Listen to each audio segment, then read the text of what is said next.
Hello everyone, welcome to Finance and Fun Stuff. My name is Hannah and I want to welcome you all to the 2024 season of this channel.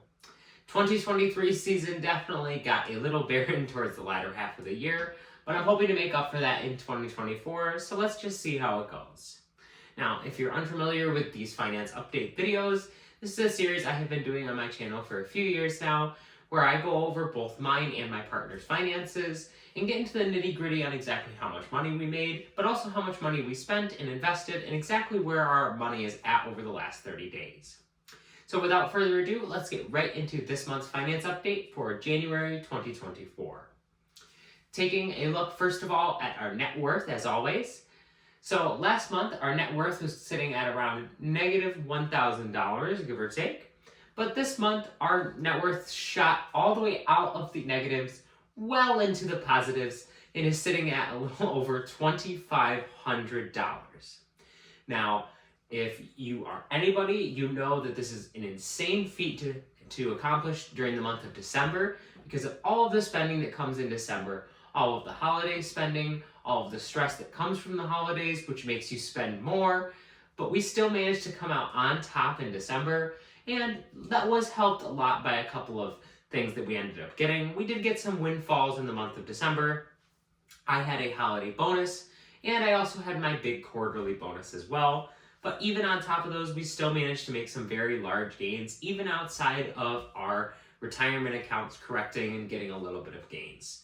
So overall, we made some really good choices in the last 30 days, and I want to talk about those choices by going over our spending totals. So taking a look at our spending totals, this is where you're going to be seeing now a complete graph of all of the money that we spent over the course of December in 2023 and exact totals on what all those category groups are. Now, needs book and vary is very high up here, but this is actually pretty good for this month considering the fact that the big bulk of this category group every single month is groceries. And we only spent $535 in the month of December. I consider that very good. On a good month, we can get our groceries down to a little under $400, and we've even gone well under $400 before. But considering the stress of the holidays and we wanted to treat ourselves a little bit more, as well as making some gifts for people that are food related, I think we did really well on the grocery budget for the month of December. Next, wellness is pretty big on here. That's got about $500 in there. And that's because I had a filling that I had to do within the last 30 days. Sage had a consult for her root canal that she is looking to get very soon.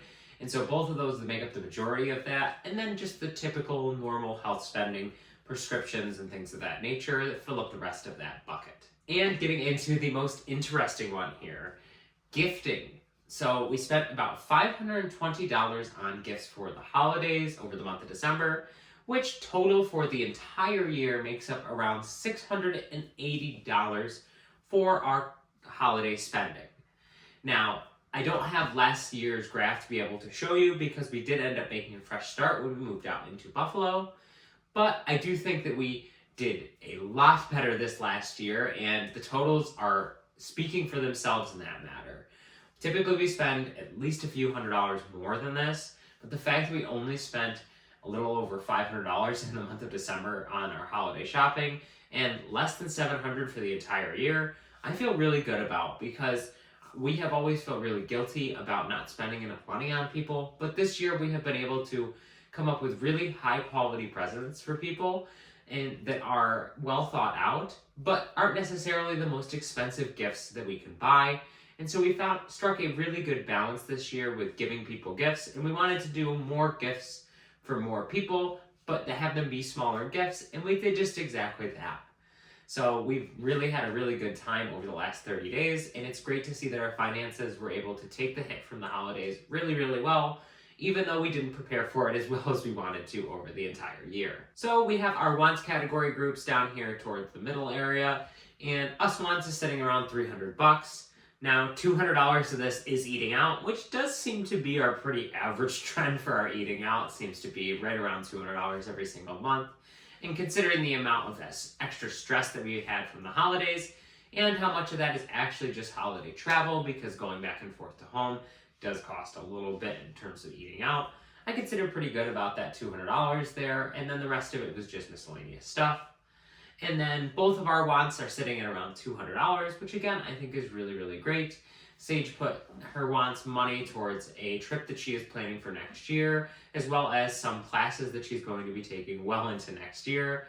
And my spending was on shows that are well out into the future, so I think we did really well here. All in all, our spending over the month of December, I gotta say, is the most in control, lowest amount of spending we have had probably all year. I think we have done extremely well, and at the very least, best we have done since like June, July.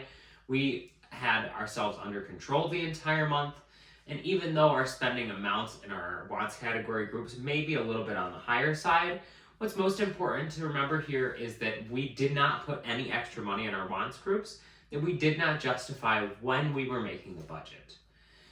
During the middle part of this year, when in September, I ended up putting way too much money into my own wants, and I spent a lot of money on a vacation that I had to one of my all-time favorite music festivals. And while I adore that trip so much, it ultimately took a lot out of our finances, and I don't want that to happen again. So we have made sure to every single month think about exactly how much money we want to put into our wants. But because we had so many windfalls this month, we were able to justify putting a little here and a little there into our wants groups to help us build towards the things that we want to do. And by doing that, we were able to get a nice amount of money in the last 30 days. So we were able to spend a little bit, but entirely guilt-free, which is exactly why I love budgeting, because it allows you to spend completely guilt-free. All right, next up, I want to go over the goals portion in this video. So first up, we're going to be looking at our previous goals that we set for the beginning of the month for all of December, and we were supposed to have hit by the end of the month. The very first goal we had was to have an adequate amount of money in our Christmas travel budget.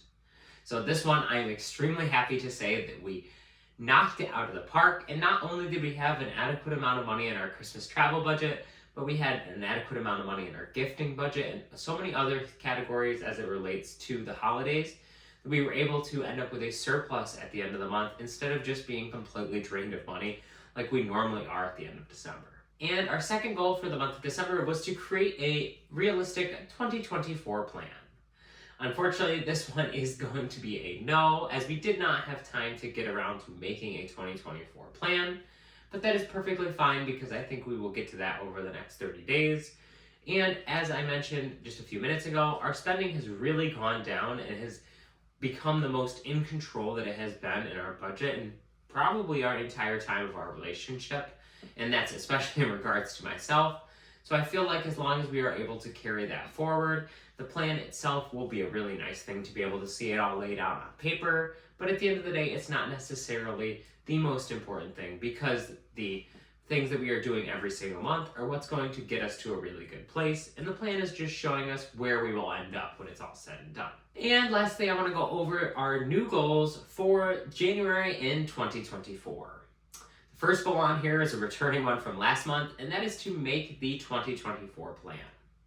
I do think it's important to know exactly what we're planning to do with our finances throughout the entire year, and helps give us a little bit of an idea for the windfalls that we're going to be having from my bonuses, exactly how to spend them.